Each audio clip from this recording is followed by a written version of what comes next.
السلام عليكم ورحمة الله تعالى وبركاته، متابعينا الكرام في كل مكان. أهلا وسهلا بحضراتكم مع فيديو جديد مع اليوم ال13 من عمر الدورة. إن شاء الله بإذن الله تعالى هنتكلم في الفيديو ده عن معلومات ناس كتيرة حابة تعرفها، وناس كتيرة بتسأل نفسها نفس السؤال اللي كنت بسأله لنفسي. بس طبعا قبل ما نخش في موضوع الحلقة، طالب من حضراتكم طلب، مش لايك ولا اشتراك ولا الكلام ده كله. طلب من حضراتكم دعوة، يعني اكتر من كده مش عايز. انا عايز بس دعوة ان ربنا يصلح حالنا جميعا ويوفقنا لما يحب ويرضى، مش عايز اكتر من كده. السؤال اللي هو يعتبر كنت بسأل نفسي قبل ما ابدأ ان انا اشتغل بحياة كويسة توصلني اللي انا فيه ده: ليه لما بشتغل بخسر؟ او ليه لما بشتغل وبكون يعتبر تعبان طول الدورة بتاعتي وفي الاخر مش بلقى منها نسبة ربح؟ ليه الشركات الكبيرة بيكون عندها أقل مجهود بس بتطلع فرخة سوبر، وأوقات بتطلع فرخة كيلو 900 وبتكون نسبة الربح عالية جدا؟ بتطلع فرخة بسم الله ما شاء الله الشفة تحس إن هي هتحارب، وبتربي أعداد كبيرة في حد ذات. إن المربين أغلبها لما تلعب فرنج من 5 ل10 تلاف، ده أقصى حد بيكون بيربي 10 تلاف. طيب ليه الشركات ديت بتكون الانتاج بتاعها كويس، مش بتضرب بالامراض دي كلها، مش بتاخد الفيروسات دي كلها، النسبة دي كلها ليه؟ طبعا لان الشركات دي كلها اللي احنا شايفينها، اول حاجة العلف بتاعها هي اللي بتصنعه على الجودة اللي هي عايزاها، على الكتكوت اللي بتنزله، يعني الكتكوت والعلف بتاع الشركة نفسها. اغلب الشركات دلوقتي بيبقى عندها معمل تفريغ، طبعا بتنزل في العنابر بتاعتها. طيب اللي بيفيض منها اللي هي بنسميه فرز تاني، ده بينزل للمربين. على فكرة اغلب الشركات بتعمل الكلام اللي بقولك عليه ده. طيب العلف طبعا بيظبطوا العلف بالفيتامينات، بيظبطوا العلف بنسبة معينة بتكون كويسة جدا صالحة للكتكوت على مستوى الكتكوت بالظبط، فبتديه نتيجة كويسة وبتديه معامل تحويل كويس. طبعا مش حاجات ضارة اللي بتنزلها، بس بتختلف في طريقة تخزين العلب، بتختلف في البروتين بتاع العلب، بتختلف طبعا في الفيتامينات، في كفاءة الفيتامينات، في كل حاجة بتكون مختلفة عن المربي اللي بينزلها مثلا عنده في العنبر، او اللي بتوصل له. ممكن توصل لك عن طريق سوء تخزين، ممكن توصل لك ان هي ناقصة املاح، ممكن برضو يعني سوء التخزين ده مصيبة في العلف. وعلى فكرة مدة صلاحية اغلب الاعلاف 3 شهور. دي بعض النقاط يعتبر اللي كنت بسأل نفسي دايما، يعني ليه؟ طيب النقطة التانية وهي مشكلة التحصينات، بس النقطة ديت بتعتمد على المربي. يعني هنا أغلب المربين مش بتحصن، أغلب المربين بتشتغل بتقولك أهو نشتغل بيها لحد ما نطلع الدورة ما كده كده بدي التحصينة وبتضرب. بالعكس، انت التحصينة بتبقى أجهزة دفاع عندك، حتى لو جالك لا قدر الله الفيروس، لو انت مش محصن بياخد منك ممكن 90%، لكن لو محصن بياخد منك 20%، فانت كده كسبان مش خسران. فالتحصينات برضو من الأسس اللي بتقوم عليها يعتبر تربية الفراخ، أو من سبب نجاح الشركات الكبيرة. طيب الشركات الكبيرة عندها برضو يعتبر درجة تطهير على أعلى مستوى عكس المربين. يعني عندك المربي الله يكون في عونه، بس المربي المفروض اللي مهتم في التربية، مجاله في التربية خلاص يبقى مختص بالتربية فقط لا غير، ما يشتغلش في أي حاجة تانية غير التربية. هو بصراحة في الشركات عندهم فكرة الأمان الحيوي دي من أساسيات التربية، يعني الأمان الحيوي ده حاجة تانية خالص.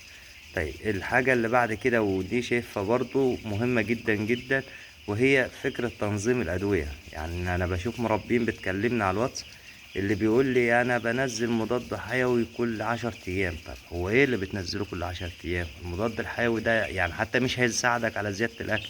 المضاد الحيوي علاج مش مساعدة، يعني مش حاجة تزود لك الأكل ولا الشرب، لا ده بينزل مضاد الحيوي محسسني إن هو مثلا إيه، نزل مضاد حيوي يديك اكل. مفيش الكلام ده كله. مضاد حيوي يوقف البكتيريا يقتل البكتيريا، غير كده مش بيعمل اي حاجه.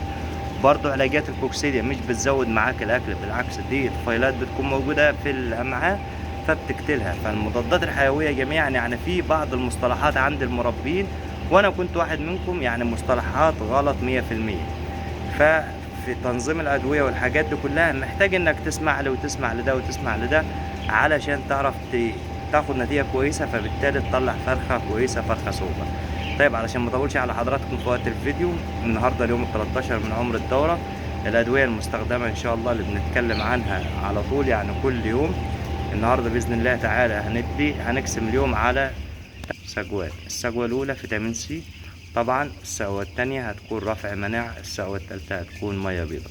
طبعا البرنامج اللي انا بكلم حضراتكم عنه ده برنامج وقائي وليس علاج، يعني البرنامج ده وبقول في كل فيديو البرنامج ده ينفع مع الرز وينفع مع القب وينفع يعتبر مع اغلب الكتاكيت، لكن مش حاجه ثابته، مش حاجه ثابته. يعني النهارده مثلا امبارح كان فيه خماير عادي، كان ممكن النهارده يكون فيه خماير وامبارح يبقى فيه فيتامين سي.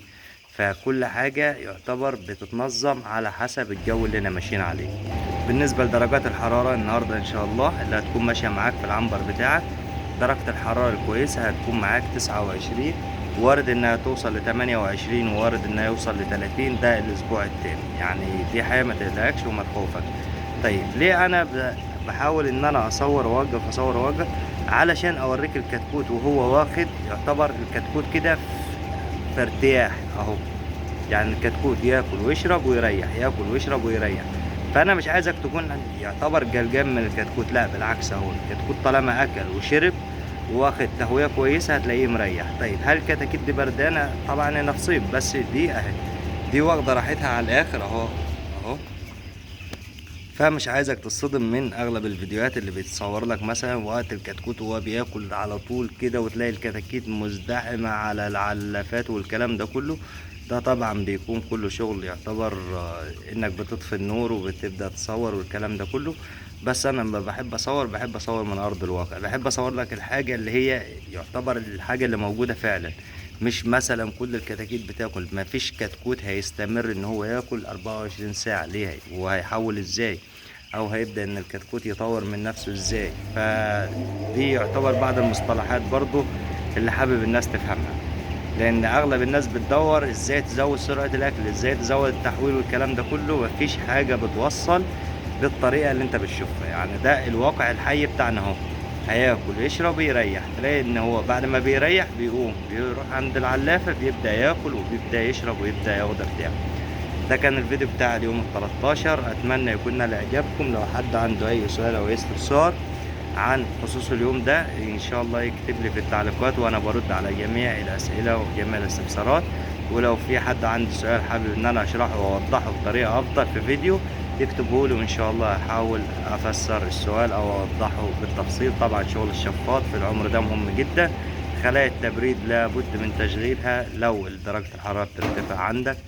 برضو مهم جدا مهم جدا الامان الحيوي يا جماعه. ما تقلقش انك انت مثلا تقول ده صيف والكلام ده كله، برضو الامان الحيوي لابد منه علشان تاخد دوره سليمه ان شاء الله. ربنا يكرمنا جميعا باذن الله ويرزقنا جميعا من فضله. اتمنى يكون الفيديو نال اعجابكم. اشوفكم مع فيديو جديد ان شاء الله مع اليوم ال14 ونهايه الاسبوع الثاني. والسلام عليكم ورحمه الله وبركاته.